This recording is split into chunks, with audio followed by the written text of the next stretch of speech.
Kisah film yang sempat bikin heboh publik yakni, Ipar Adalah Maut, terjadi di kehidupan nyata dan dialami seorang istri di Rimbo Bujang, Kabupaten Tebo, Provinsi Jambi.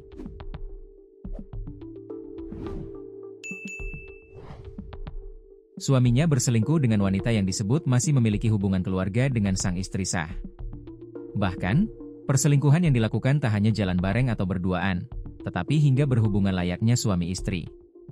Tak sekali, namun berulang kali. Mirisnya lagi, sang selingkuhan ternyata diberi uang sebesar Rp300.000, seusai ia berhubungan dengan suami beristri itu.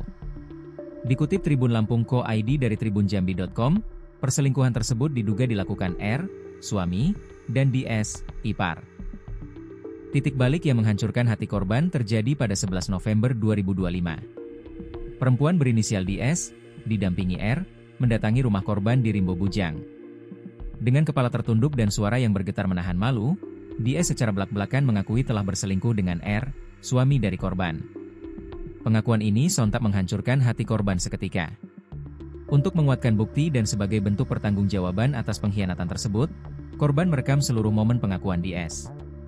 Dalam rekaman tersebut, DS tidak hanya mengakui telah menjalin hubungan terlarang, tetapi juga membenarkan telah melakukan hubungan suami istri dengan R.